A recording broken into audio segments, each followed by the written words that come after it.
everybody, and welcome to another edition of Browns Latest. I'm Dave Grendzynski, but you could call me Grizzer. Tons of people do, and this is where we get you caught up on some of the latest news and the tidbits that are tied to our favorite team in the NFL. That is, of course, the Cleveland Browns with the big orange helmet. Thank you to everybody who has liked our previous episode, all of you who have subscribed to the channel, and those of you who get your comments down there in the viewer comment section. Can't not thank you enough. Now, coming up on today's show, the Browns land their defensive coordinator, and I'm not going to lie, I was scratching my head a little bit, but then I wasn't. The draft will be here before you know it.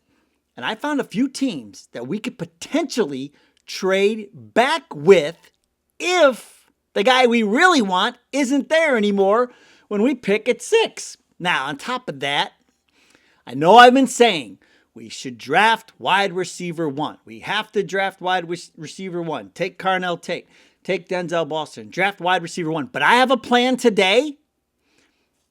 Don't draft wide receiver 1 because he's already in our room. Yes, and then in the viewer comments, who Shedeur Sanders already has chemistry with? Okay, well, we're going to have to find out. But out of the gate, we've got a new defensive coordinator. The Schwartz is no longer with us, but the Rutenberg is with us. That doesn't sound as good. Going to have to come up with something for that. Mike Rutenberg, he was the pass game coordinator, the defensive pass game coordinator for the Falcons. Why did the Browns pick him over Tarver? My guy Tarver. Why? And Unland, the guy from Houston. Why did they do? Well, Rutenberg runs a well-versed 4-3 like the Browns have. It's an aggressive defensive approach, very similar to what Schwartz had. So there's a continuity factor there. Scheme, familiarity, and continuity. So Rutenberg and Schwartz, there are a lot of similarities between their defensive philosophies. Also, the coaching background and expert. He's only 41. Think about it like this: everybody who wanted the younger offensive coordinator because that's this guy on the defensive side of the ball. I mean, he's 44 and he brings a ton of experience in the defensive pass game and game planning. Like I mentioned, he was the Falcons' defensive pass game coordinator, but he also spent 4 years as their linebackers coach with the Jets under Robert Saleh, another defensive guy. So he had earlier roles with San Francisco, Jacksonville. I mean, he's got experience in the league. He's described as high energy. Michael Penix called him a dog, man. There's a video that asked him about Rutenberg, and he said he's a dog, man. And first-time coordinator opportunity. Like I mentioned, think of him as like he is like the up-and-comer on the defensive side of the ball, his first DC role, and he gets to inherit a defense that features the defensive player of the year, the rookie defensive player of the year, Denzel Ward, Grant Delpit. I mean, the list goes on and on. Tyson Campbell, this defense is loaded. And here's the thing. At first, I was scratching my head, and I did some digging on Atlanta's defense, and they were really good against the pass. They were good against the pass. 7 yards in the attempt. They allowed 27 touchdowns, 16 picks. Passer rating 88. For the completion percentage was around 62, 66, somewhere in there. I can't remember. It was in the 60s, mid to low 60s. 57 sacks. I mean, they apply a lot of pressure. So 57 sacks, good number. Held opponents to 200 passing yards a game. So that's 11th. That ranked 11th in the NFL. The points allowed per game, they ranked 19th. What they say is this. They say that the Falcons' run defense was so bad, it brought down the overall rankings for the entire the pass defense, not the problem in Atlanta. And so Mike Rutenberg comes over here, and our guy Daniel Oifusi from ESPN said that the biggest difference between the Falcons and the Browns last season, as far as defense was concerned, coverage-wise, was Atlanta's use of quarters as their zone coverage of choice, whereas the Browns specialized in cover 3. So you're talking about either covering 3 parts of the field versus quarters, where you got 4 guys across covering the field. And so only the Atlanta Falcons where Rutenberg is coming from, played a higher rate of cover 1 than the Cleveland Browns. So they like to man up and blitz and show out and just trust their guys, man. So it's a good match. And so, like, at first I thought, oh boy, because the first question is now, are the remaining guys, is Banda going to peace out? Is Tarver going to peace out? The guys who are left over here,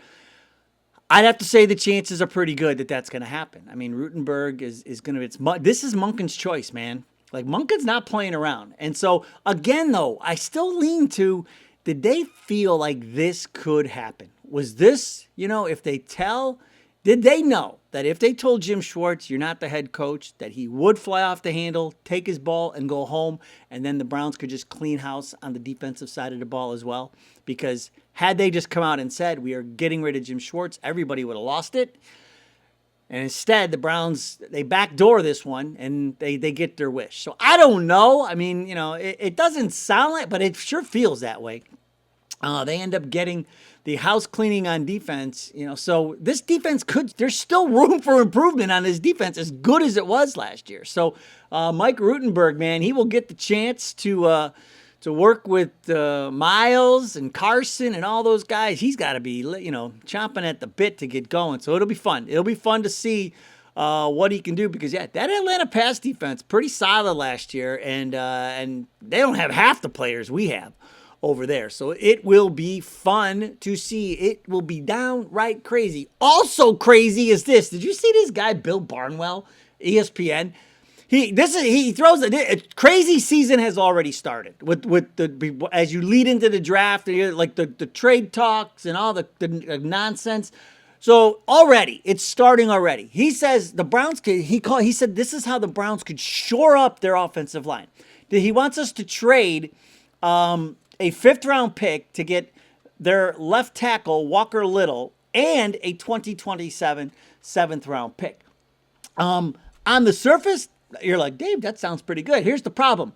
This is Cam Robinson 2.0. This is Scam Robinson 2.0. This is a left tackle who can't block. He wants us to trade a pick for another tackle. And then, by the way, he comes with a $12 million cap hit because he signed a $40 million deal 3 years ago. He'll be in the last year of that contract, and he'll be about a $12 million cap hit. So he wants us to spend $12 million on a left tackle who can't block. We've been down that road before. Listen to this.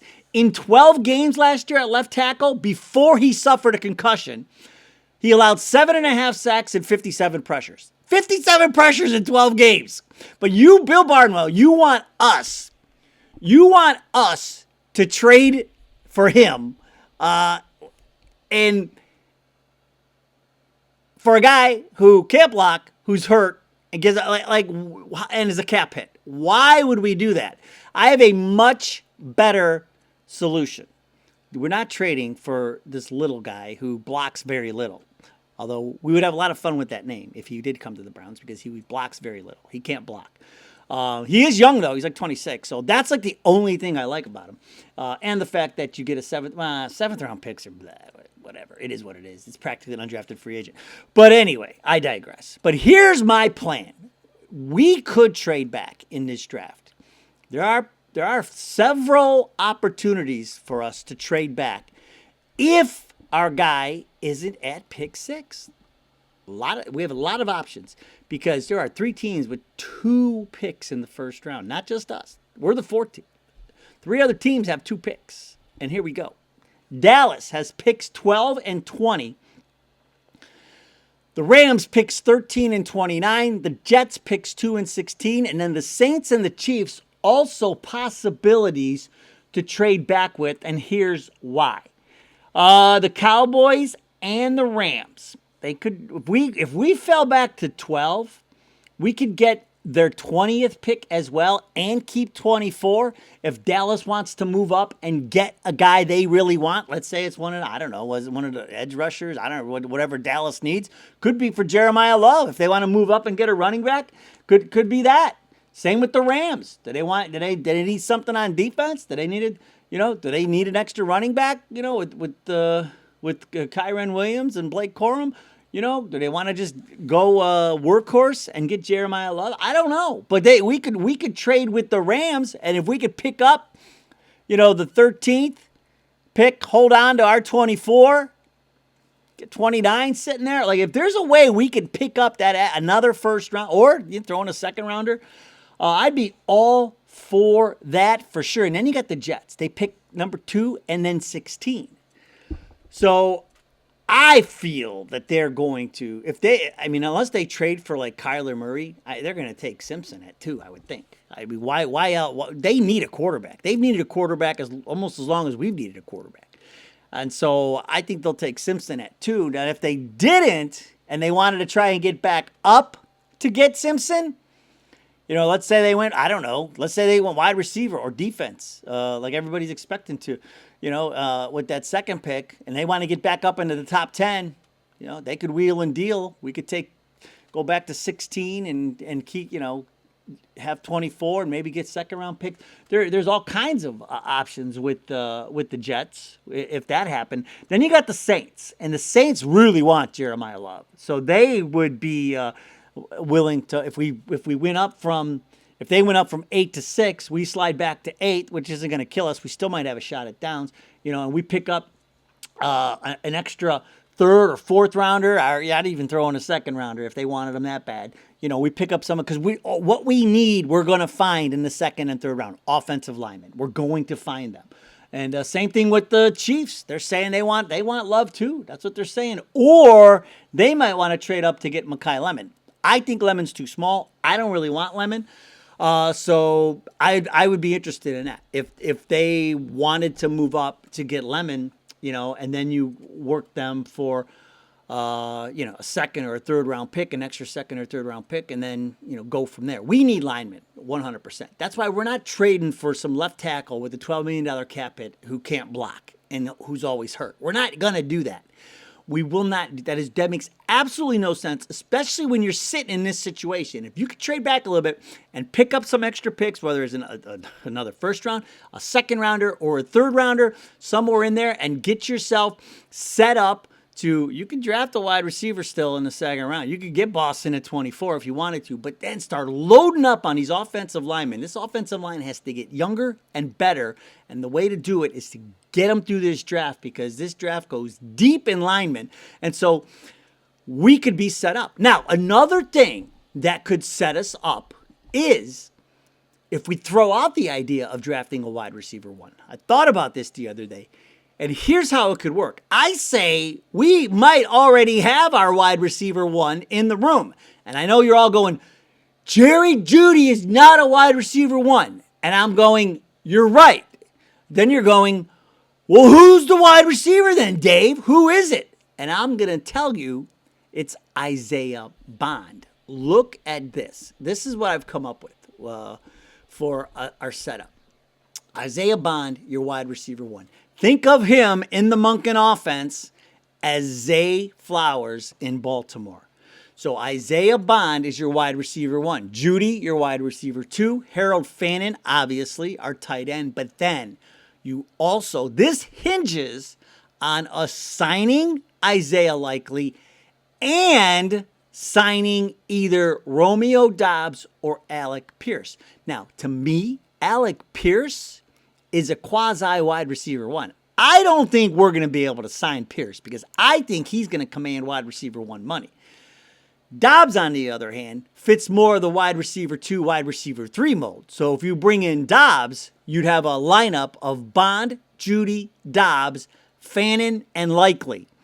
That's not so bad for your top 5 receiving threats. You get your wide receiver, half your wide receiver room is Bond, Jeudy, and Doubs.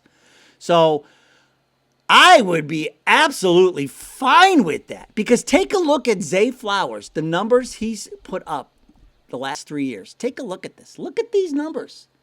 I mean, there's nothing wrong with, look at these catches, 86, 74, 77. I mean, 1,000-yard receiver the last 2 years, almost 900 is his rookie year. Like, look at these. I mean, he doesn't score a ton of touchdowns, but they threw to Andrews down in the red zone. They give it to Henry down in the red zone. He's not there. He's there to get you to the end zone, and then the other guys take over. He'll score you some touchdowns, but this is how we have to use Bond. Think Tyreek Hill in his prime, man. Get him the ball in space on those quick hitches or whatever, a slant or something, and then watch him run. 4.3 speed and let him go. We just never used him properly last year. And you could honestly make Isaiah Bond the feature product of this offense. And obviously he and Shedeur had some kind of rapport last year because the rookies, he was throwing to the rookies most of the time last year. And so that's why he doesn't have a rapport with Judy, because Judy was with the ones. Dylan Gabriel got to throw with the ones. And so I would not be opposed to doing this. If Carnell Tate is not there and you've got teams knocking on the door to trade up and they're willing to give us a couple of extra picks, a sweet deal to move up to 6, and we either move back to, like I said, 8 or, 13, 12, 13, 8, 9, you move back to one of those spots. Or if the Jets come flying in because they want to get back, they want to give us a bag so they could get to 6, and then we get 16 and still have 24, and then get a couple second-round picks too thrown in there, and we could just load up on the back end of the first round and the start of the second round. Like, I have no problem with doing that. So you could have Bond, Judy, Fannin, Likely, and then Dobbs or Pierce. If we got Pierce, if we somehow was able to sign like that, to me, that's like drafting a wide receiver 1 to me. I think Pierce is that good. I think he's bored, but I think Bond is that good too. He was an elite receiver coming out of college. They said the only thing about him is the production wasn't there, or he'd have been a bona fide, without a doubt, first rounder. I remember he had the legal problems or whatever, and then we stuck with him. And we got him. We went through a lot to get him. So they do care a lot about him. And that's probably another reason I got Stefanski fired. Because he didn't use Bond after they went through all that trouble to get him. And so now the wide receiver room to me sets up pretty nicely. Even if you can sign those 2 guys, sign either Dobbs or Pierce along with Likely. To me, you could forego drafting a wide receiver 1. And then you could always draft a wide receiver later, and get a guy you could develop, a big target or something like that. But both Dobbs and Pierce are big. Pierce is 6'3", Dobbs is 6'3". Like, go get him. Go get him. You got guys who would experience in the league, be hungry. Like, I have no problem with that to get you. And then next year, we got to get Jeremiah Smith. That for sure, we got to get Jeremiah Smith next year. But I don't know. The more I thought about it, I'm like, yeah, I'm really comfortable doing that. Not drafting a wide receiver 1 if we get, we'll know well ahead of time because free agent frenzy starts March 9th. So we'll know if we'll have Dobbs, Likely, and or Pierce in the fold. So the plan will become very clear before we get to draft day. Now, what's always very clear are the viewer comments. And today we'll start with Dat Dude 923. And this is what we teased at the top. He said the chemistry between Shedeur Sanders and Tyler Huntley is excellent.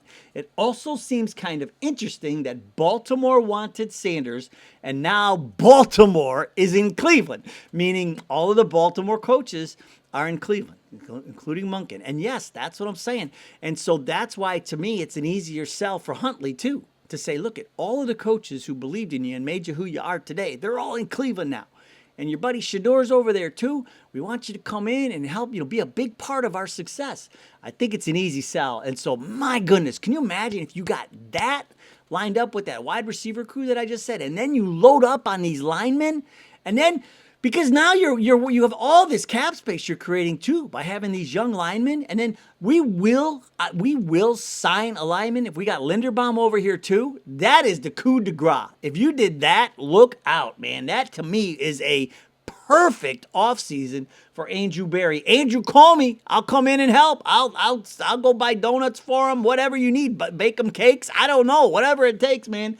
We got to get this done, Andrew. Riker Blackwood, -Y8W, says, I'm a pretty huge fan of innovation and adaptability. Remember, we talked about Todd Monken yesterday, and the early impressions are good, even with the hiring of the DC.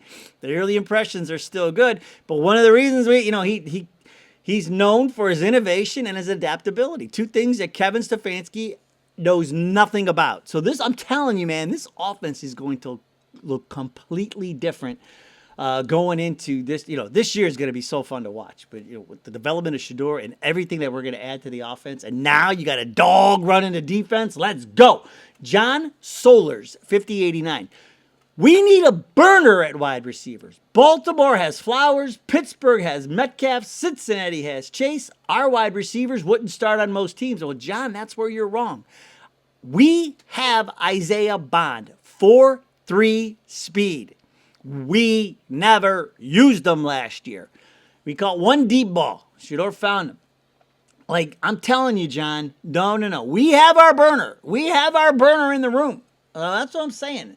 So if we missed out on Tate and or Boston, I don't want these smaller wide receivers. I want bigger wide receivers. If we're going to draft a wide receiver, I want a bigger wide receiver.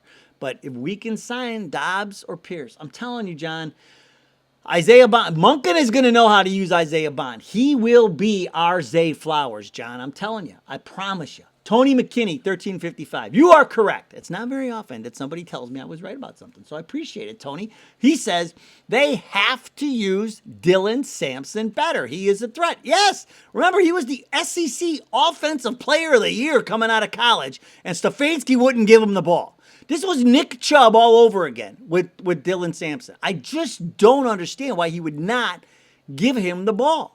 Especially, remember opening day against Cincinnati? Played great. Game 2, played great. Then Judkins came back and he completely disappeared. Like, couldn't even see the field. Got one or two carries at best. It was brutal. So anyway, yeah. Sampson, Judkins, like this offense, man, let's go. Let's set it up and let's go. And we will end today with Walter Bradley, 8734, and I thought this was right on the money. Walter Bradley, 8734, says, Monken reminds me of Bill Parcells. He sounds like him, and the things he says. And if you want a head coach to be compared to somebody, comparing your head coach to Bill Parcells, not bad. That's not a bad comparison, man. And I agree, Walter. That when I read that, I go, you are absolutely right, because he even sounds like him. The mannerisms and everything, man. We had to do a side-by-side with him and Parcells, man. But Parcells, Super Bowl winning coach, man. He's a dog. He's a guy, man. He's our guy. We got Parcells 2.0 now, baby, with Todd Monken. Walter Bradley, that was a heck of a take. Great take. All right, that's going to do it for today's show. All right, we finally got a DC. The coaching staff, the rest of it all fall into place. And we finally now can turn our focus. It'll be combine and then free agent frenzy and draft and all that stuff. But, man, there's never a dull moment with the Cleveland Browns, you know? There never is. There never really is a dull moment. But that's why we do this. It's a lot of fun. All right, go Browns. We'll see you next time.